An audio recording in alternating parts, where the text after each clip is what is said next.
afternoon, everyone. Thank you very much for coming.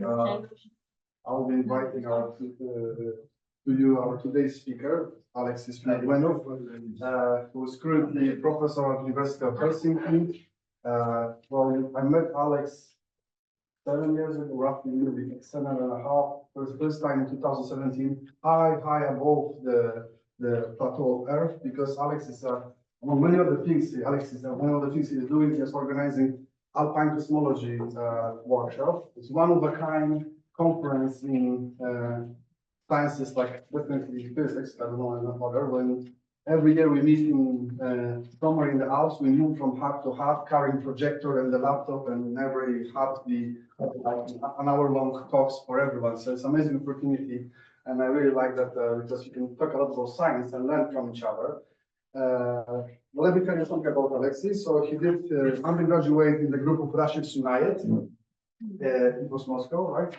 And then he did PhD program that involved in the Center for Astrophysics in Harvard, Massachusetts. Then he moved to Germany. He did some research with colleagues from IFA in Potsdam.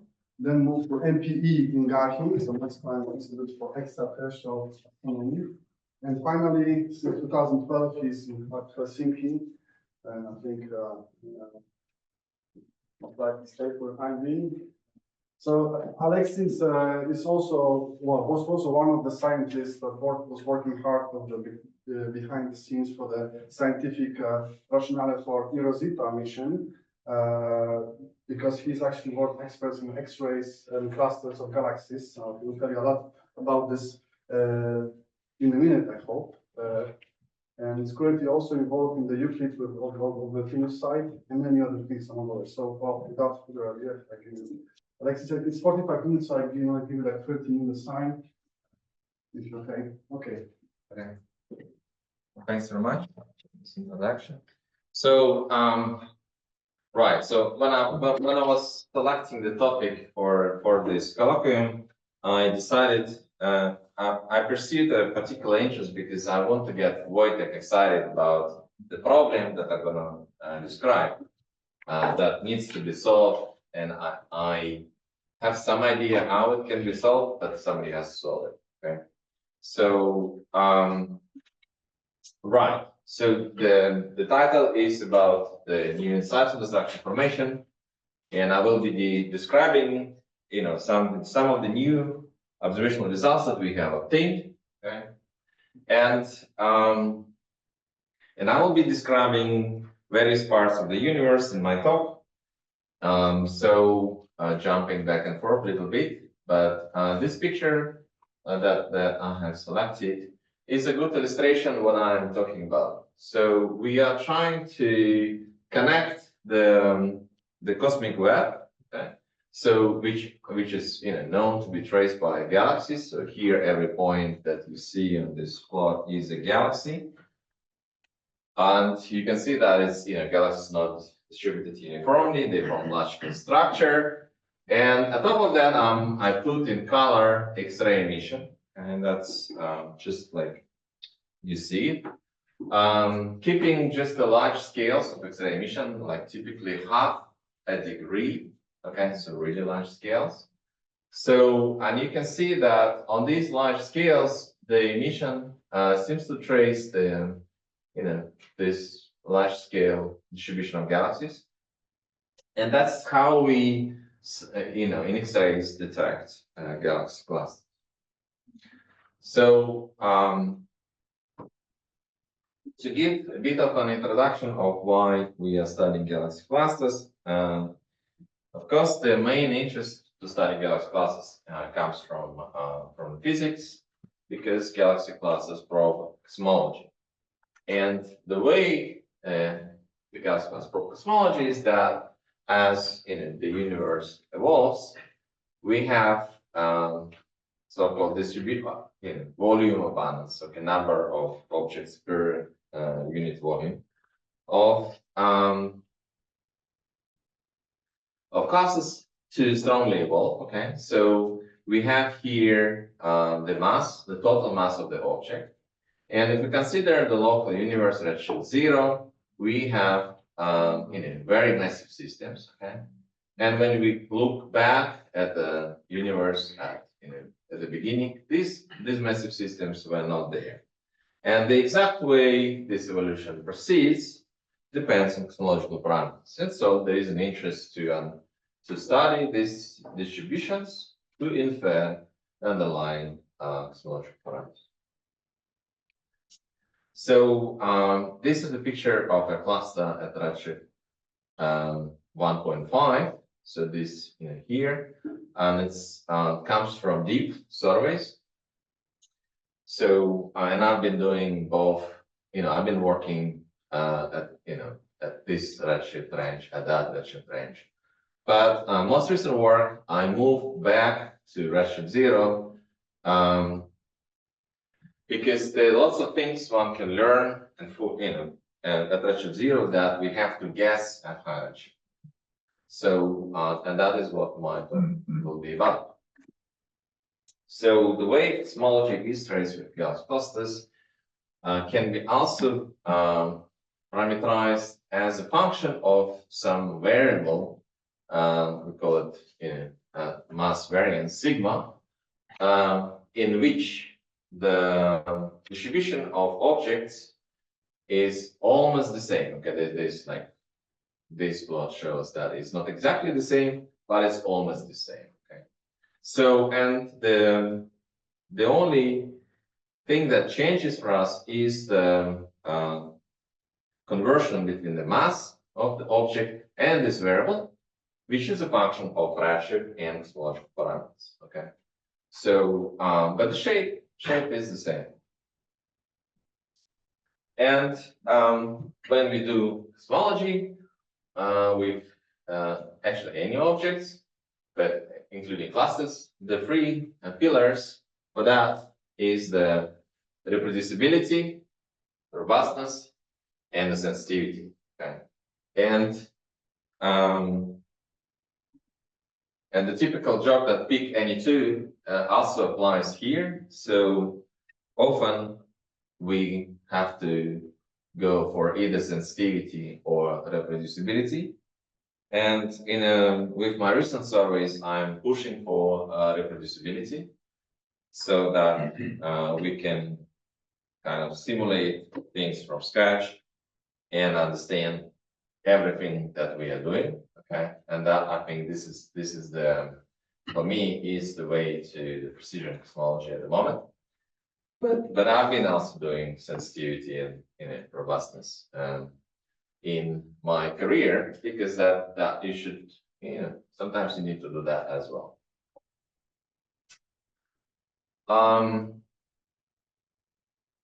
So, well, important aspects of studying X-ray emission, which I will be using in my talk, and in fact, this might be the explanation of a fundamental difference between using X-rays and using, for example, optical properties, is that when the galaxy cluster forms, the matter collapses and it is shock heated, and so certain scaling relations are created. So the temperature of the medium is the mass divided by the radius, so that's the condition of the shock heating, and so that other parameters can also be reproduced this way. And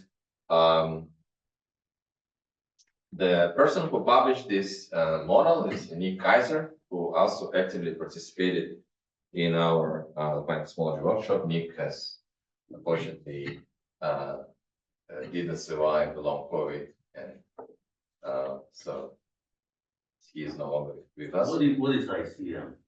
Sorry? ICM. Right. So okay, thank you. Right. So so what as I was saying, that we hit the gas, and how do you call the gas? In astrophysics, the gas is between the galaxies, so you can say it is intergalactic medium, or the gas is inside an object, which in this case is intrastellar So it's not inter, but intra, okay? So inside. And it's intra, C cluster, M medium. So intra-cluster medium. If we say GM, then it's intergroup medium, okay? So that is the what we mean here, but in fact we just mean the plasma that is heated to X-ray temperatures, okay, high temperatures. All right, so so basically well, yeah, when kind of we okay, so I think one thing it's important to say that the densities of the plasma in galactic classes is low, and so that self-absorption can be ignored, and so we can actually, instead of black body, we see the underlying emission mechanism, which is the thermal Bremsstrahlung emission, and so we can actually derive the temperature, derive the density of the emitting plasma. Okay, so that is the fundamental principle for understanding how we can measure anything in X-rays from these objects. So this emission mechanism is called diffuse. Okay, so the other extreme of the example is the compact, right? So compact mechanism is where the number of photons coming from an object is similar to number of baryons, and so the interaction with photons is more important. Here, interaction with photons is not important. It's the interaction between particles that causes the radiation. Okay, this is the kind of basics of how we can possibly study things and what determines the emission process. Okay, all right. So diffuse doesn't mean extended, right? Diffuse is that interaction with the action is not important. Extended means that you can resolve things. All right. So now I go to start presenting previous observational results that we kind of have to hold in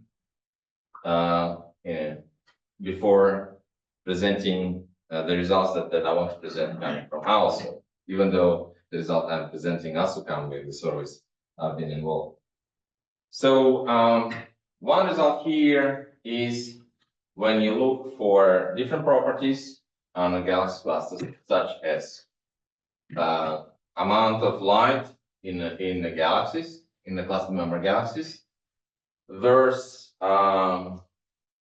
X-ray properties, like we trace the mass of the gas, or with like X-ray emission, or you can also look at the thermal synapse-Zadovich effect, which is the effect tracing the pressure, okay, which is a product of the gas mass and the temperature. We find that these properties are not randomly scattered, but they are anticorrelated, so that if you have more X-ray emission, we will have less optical light, while if we have more X-ray emission, we typically would have stronger synapse-Zadovich effect. Okay, so these are the correlations that exist. The other thing is that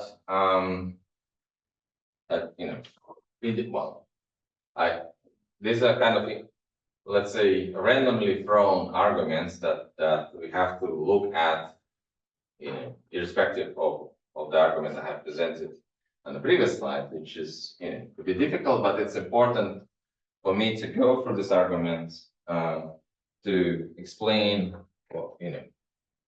the problem. Okay, so on this slide, I'm presenting the most efficient way of cluster multiplication. It's called RedMapper. RedMapper is based on a known observation that the massive galaxies in galaxy cluster, massive galaxies, which are also easiest to observe, they have a similar color. Okay, so here what is plotted is the color. Okay, this is R minus I, and another color G minus R. So these are optical beams as a function of the redshift, telescopic redshift of the cluster, and you can see that each point is a galaxy member of the cluster. You can see that it's not like randomly populating this diagram, it's forming a sequence. And so basically, when you don't have spectroscopic redshift, you just find galaxies of having a particular color, and based on that, you assign a redshift to the galaxy. And so that is what RedMapper does, and it finds galaxy cluster this way. So RedMapper we used it, it was developed for SDSS, but then it was applied also on other surveys such as dark energy survey. And because that is the currently the most popular method, it has been well studied and it comes with some problems that one needs to understand.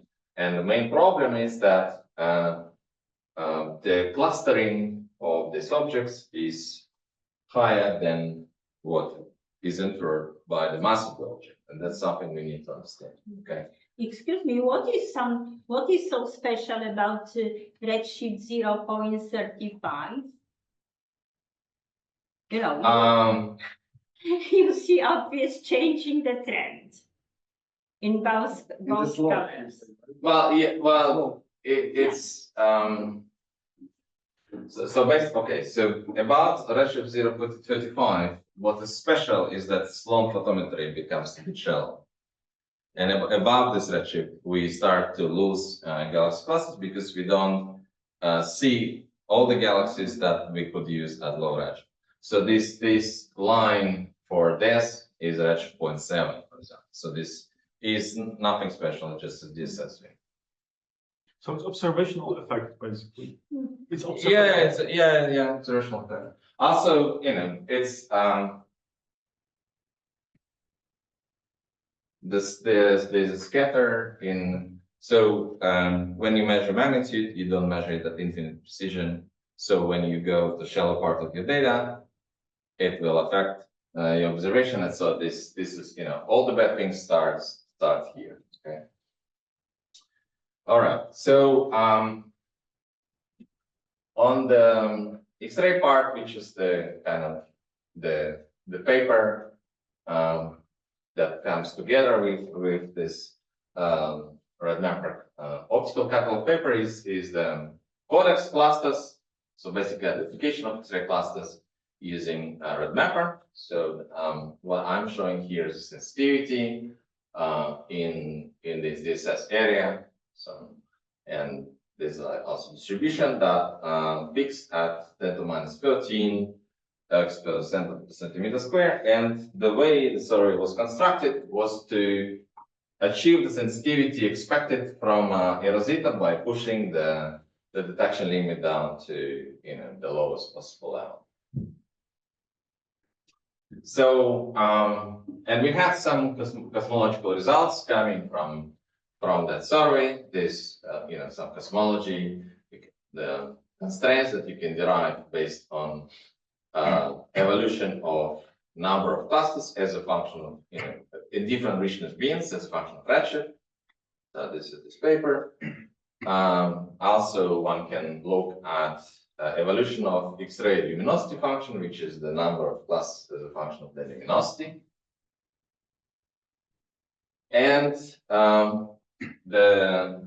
one can also study the clustering of galaxy clusters, so that kind of pairwise distribution, which proves the cosmology as well. Okay, so it's something you derive from this is how biased are your objects, and bias is the derivative of the mass function. So it is related to the mass function and therefore cosmology.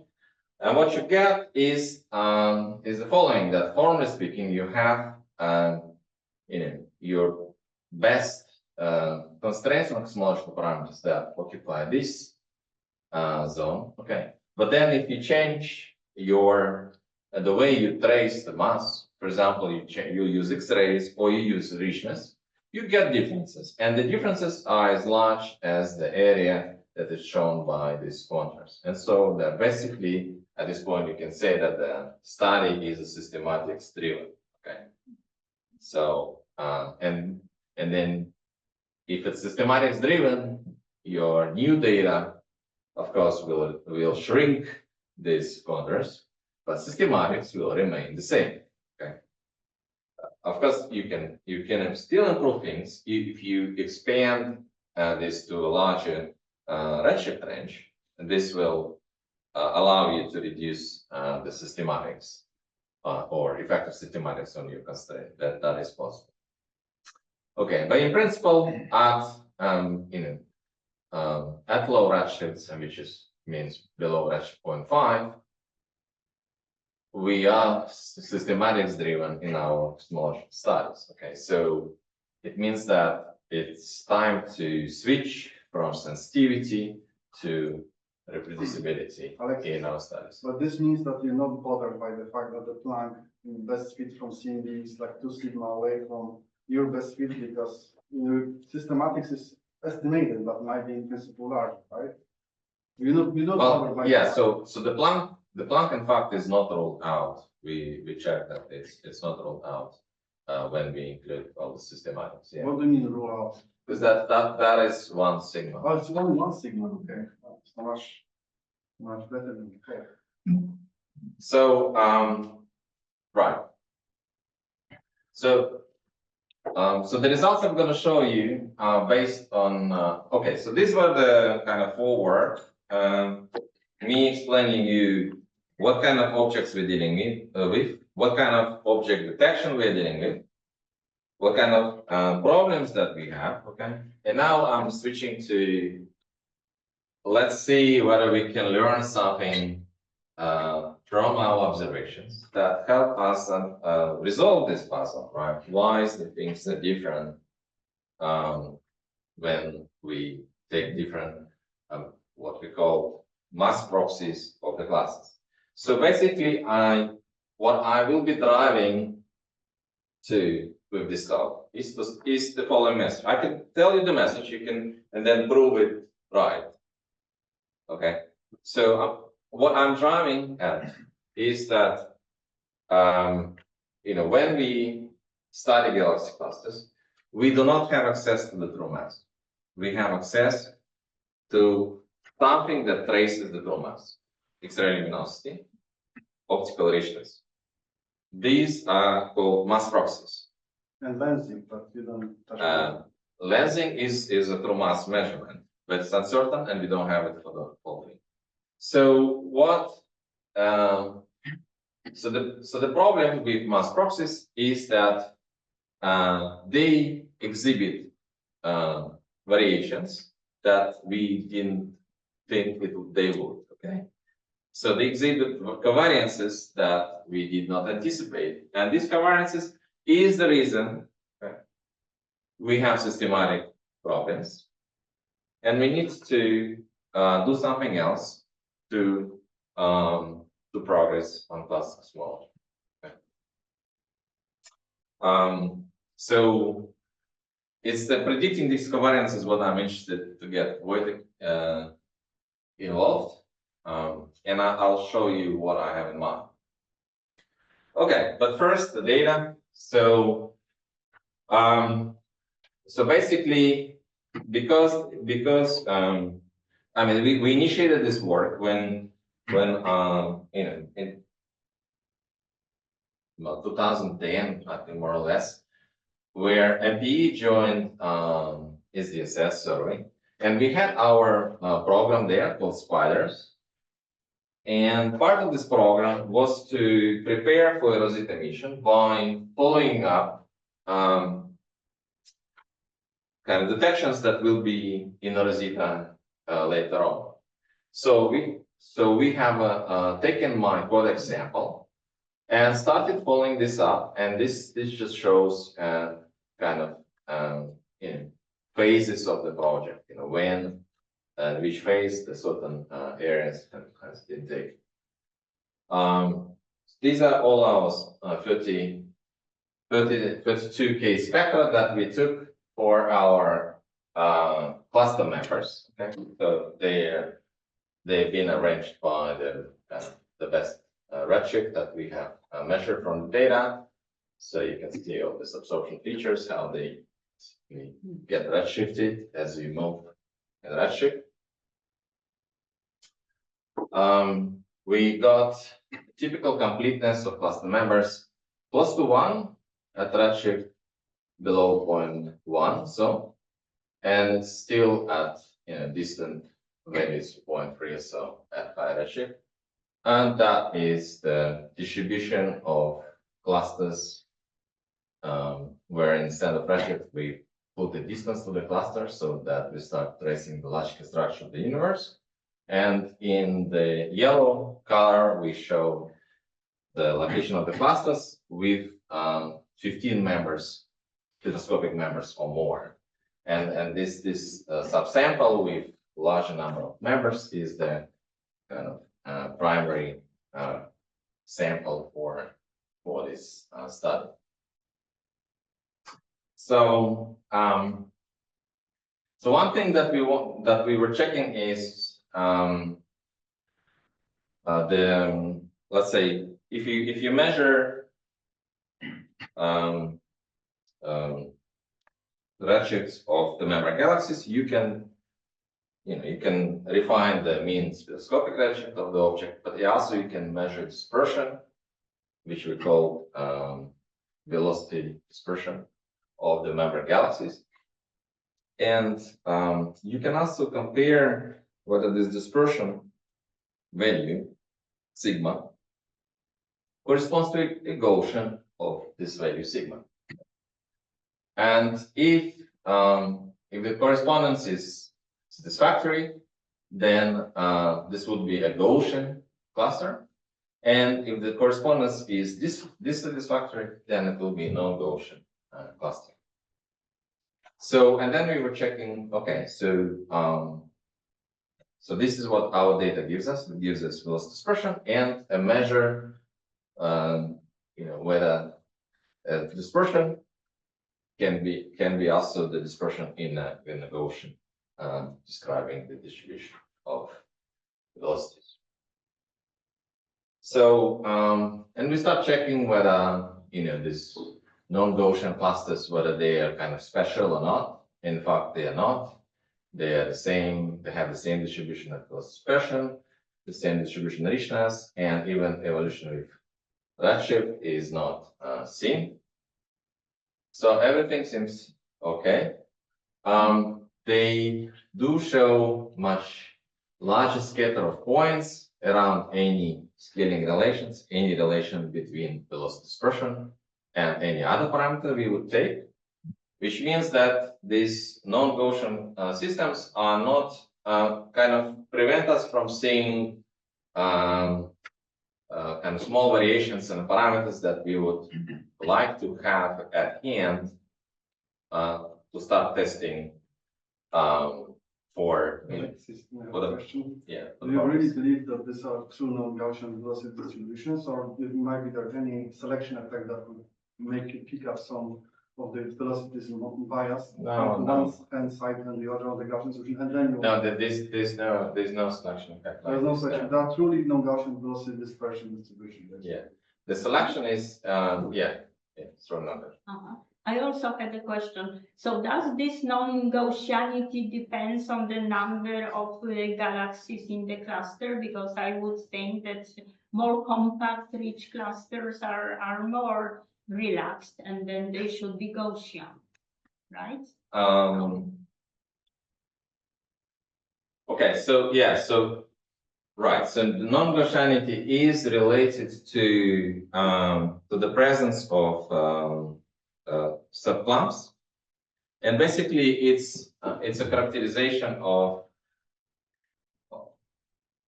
Okay, so the thing is, if you have non-Gaussian cluster and just a handful of members, you have no idea why. Okay, You have no idea why. That's the. So you can study things. You can try to find like substructure, things like that. That's one thing. Okay.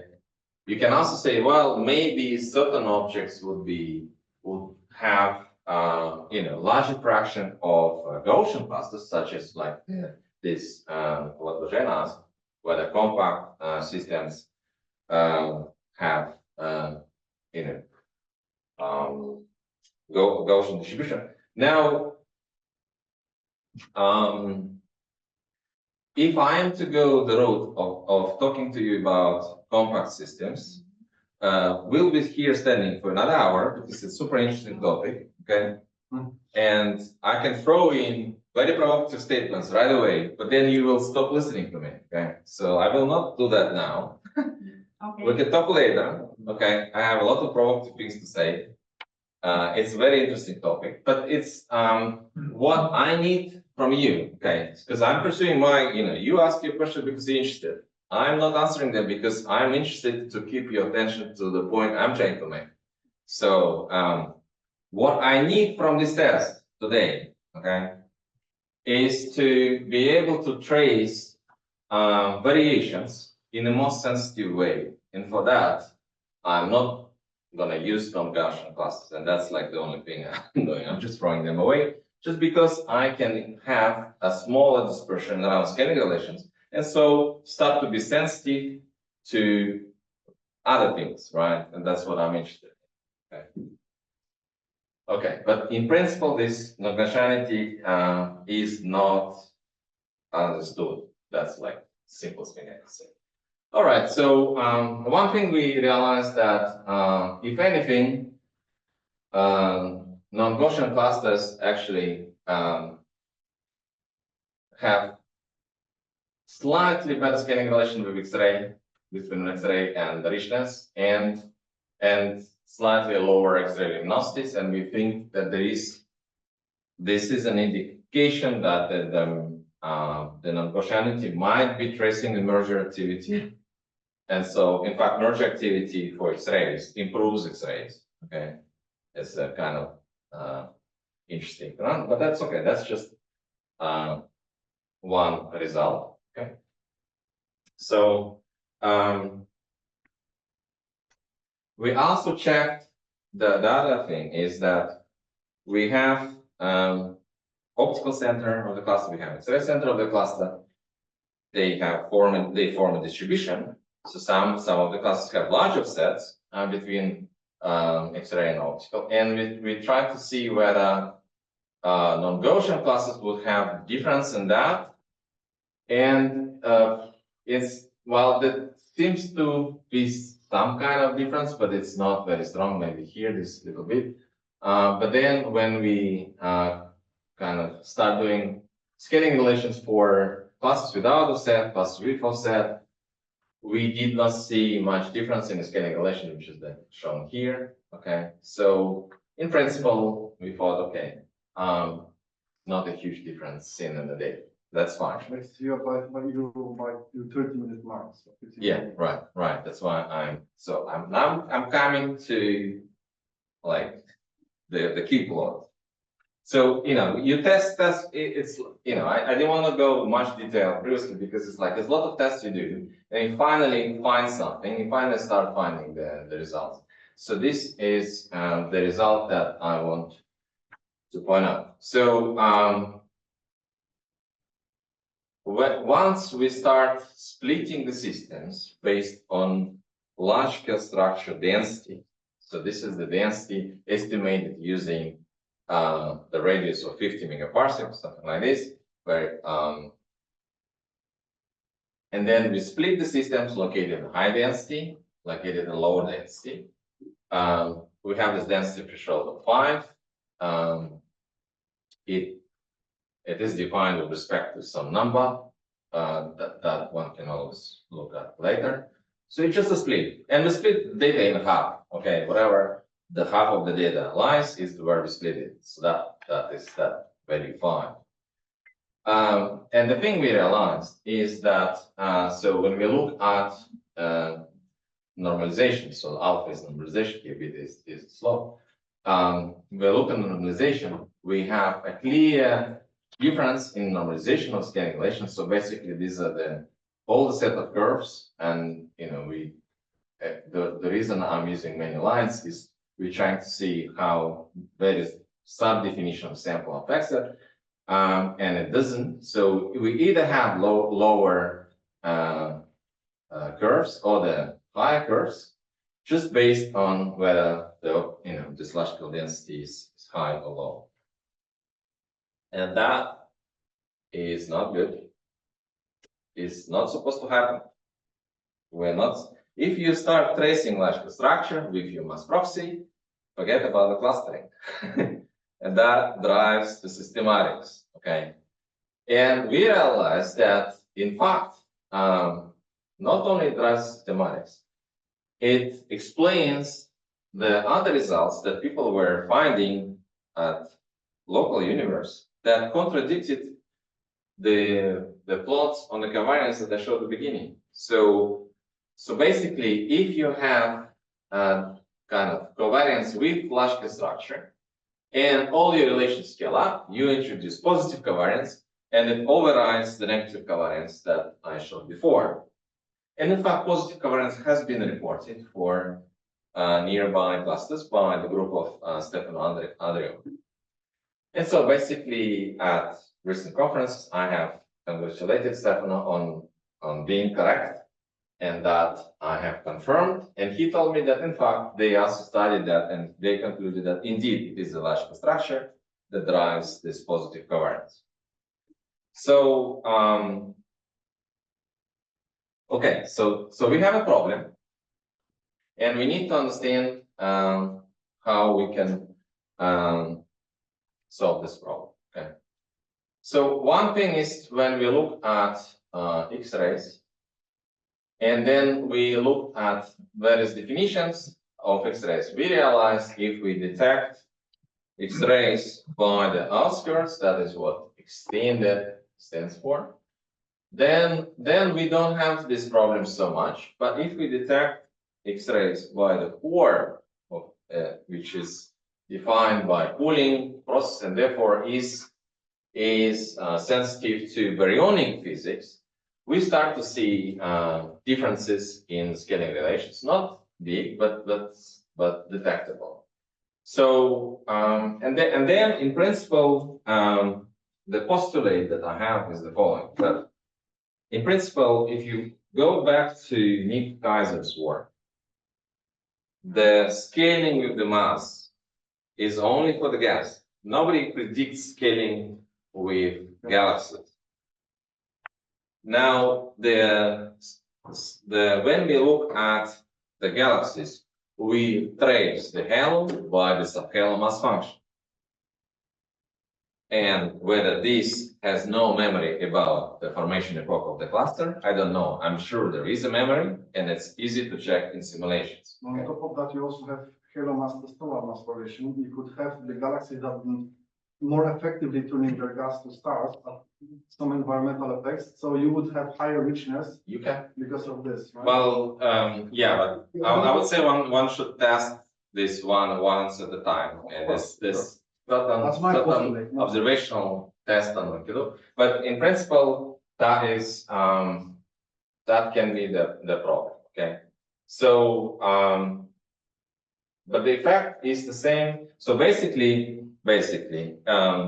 just for your understanding, when people do cosmology with these kind of measurements, they introduce an artificial term explaining the high clustering strength, just to get rid of this effect. Okay, so so we need, if we want to use just one mass proxy, okay, per cluster, we have to find a better one.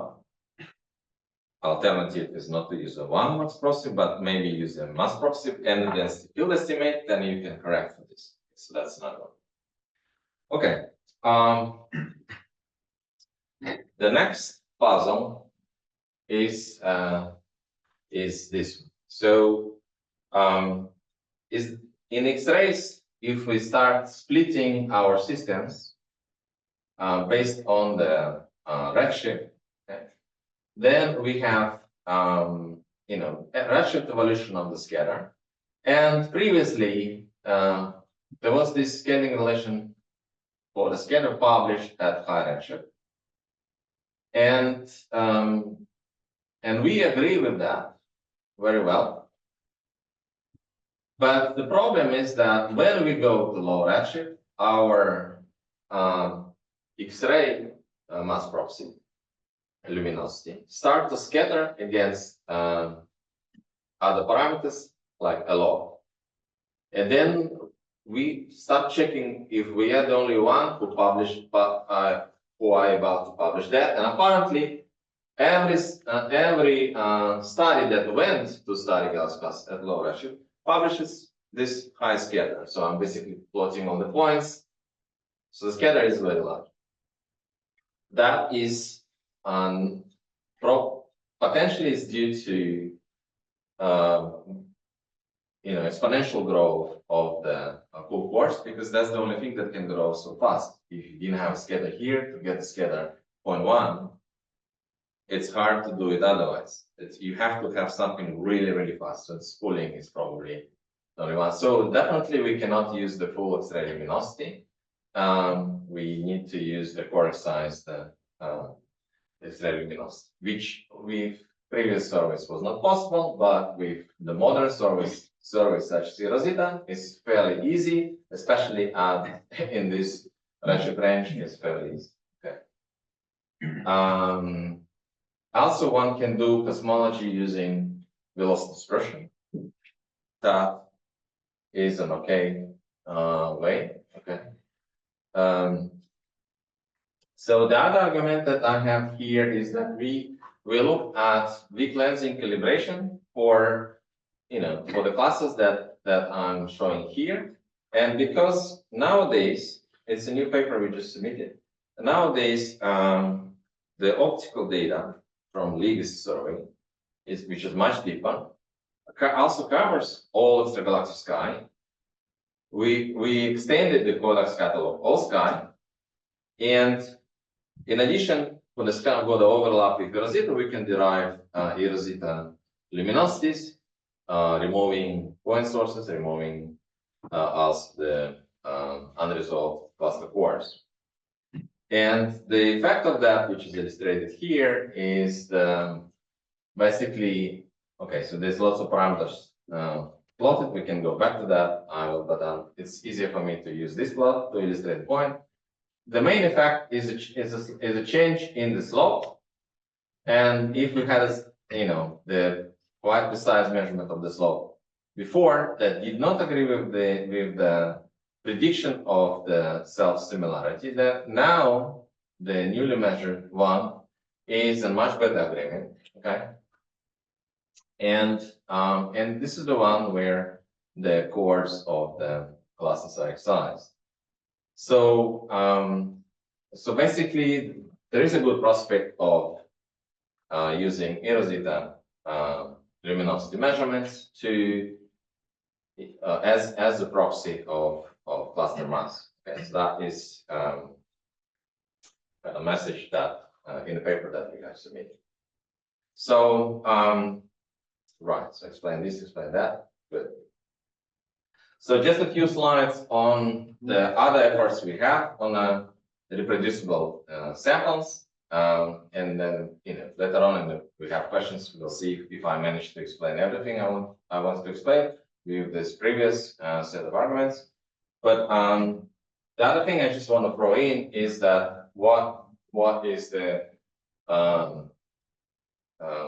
what are the efforts that we do to get reproducible samples? So basically, we using the large scale emission from X-rays, we can identify systems from the spectroscopic surveys, and we can also, instead of trying to match the center to the center, knowing that the centers are not well reproduced in simulations, we can match outskirts of the X-ray emission, which is currently reproduced by simulation. It's a function of feedback, but one can test. We have a grid of simulations testing that.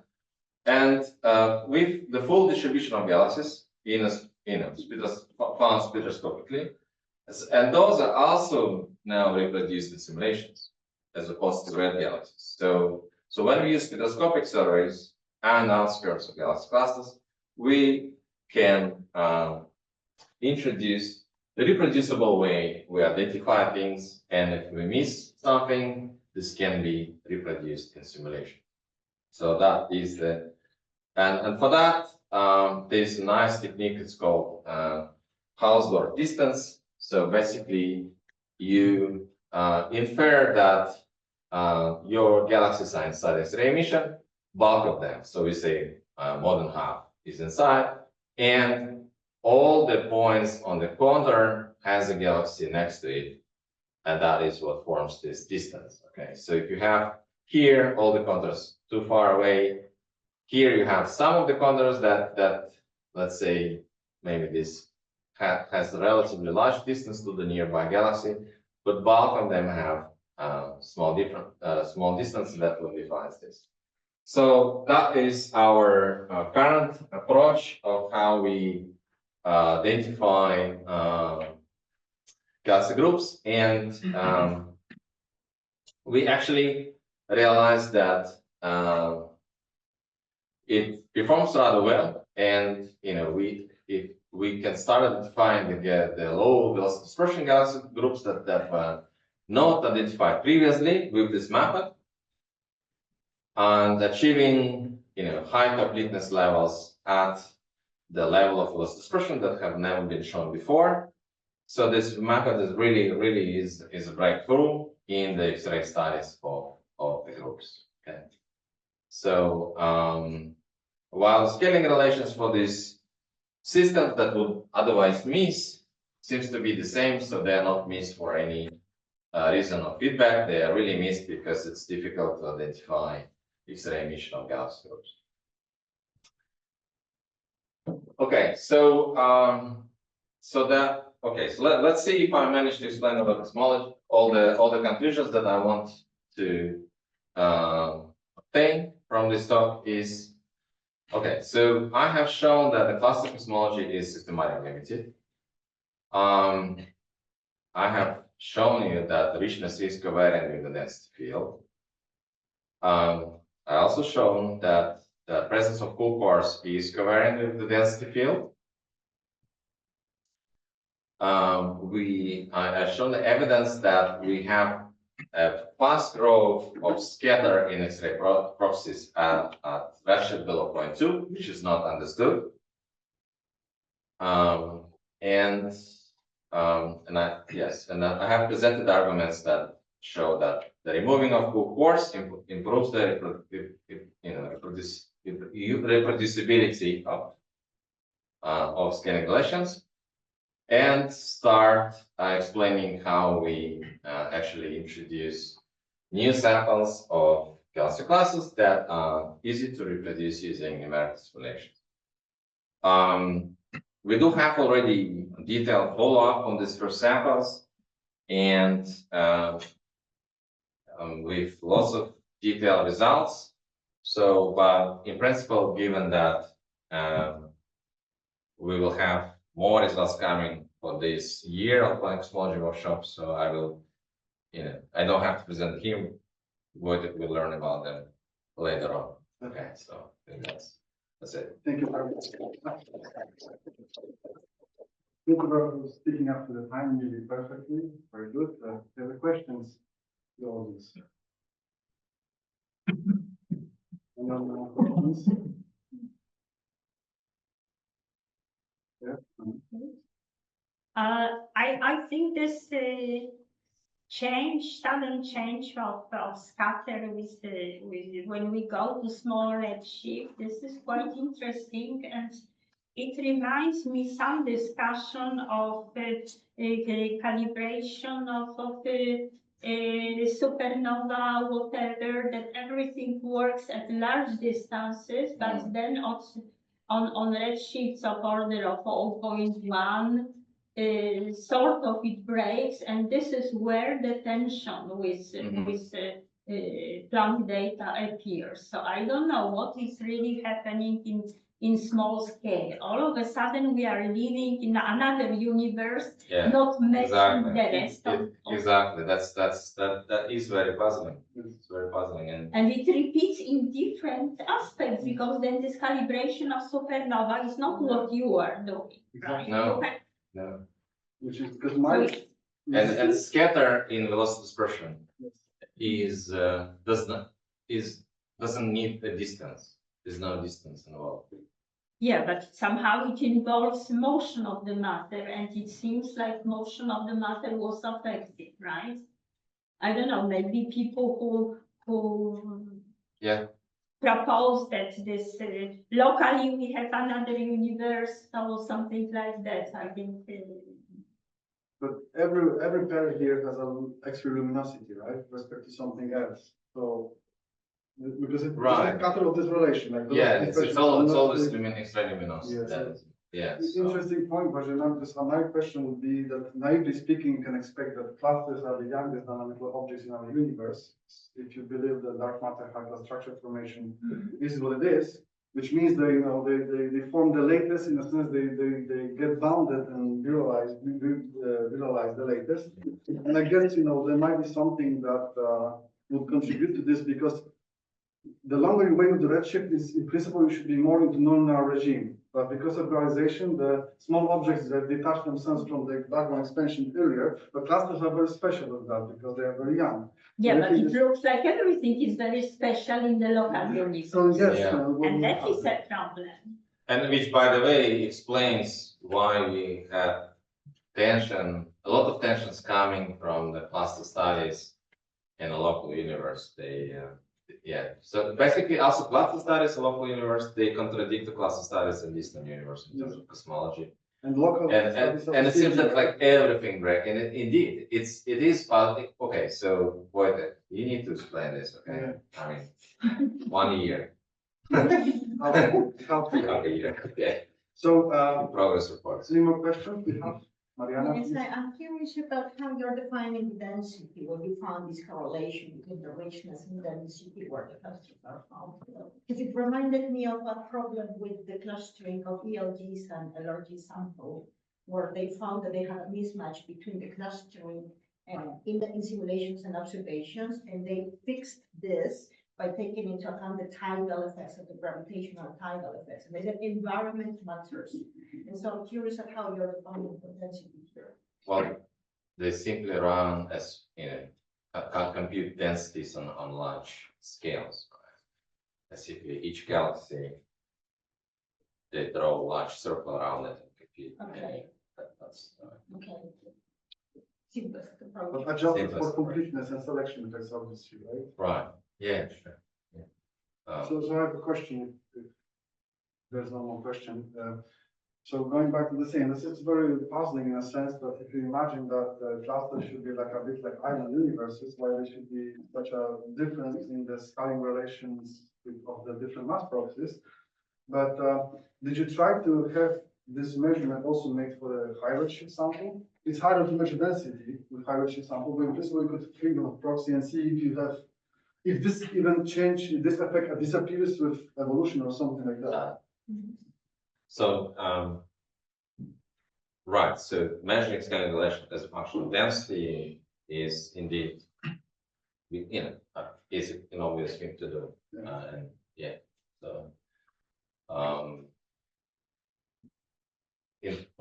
So this would be the part of the talk where I advertised the surveys in which I participate, such as JFS survey that will do galactic structure all the way to redshift 0.7, and we will know what's going on.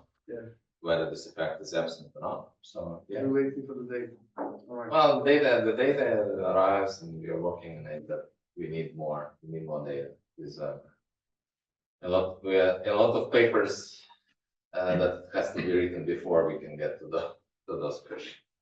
So Are there any more questions? If not, thanks Alexis again.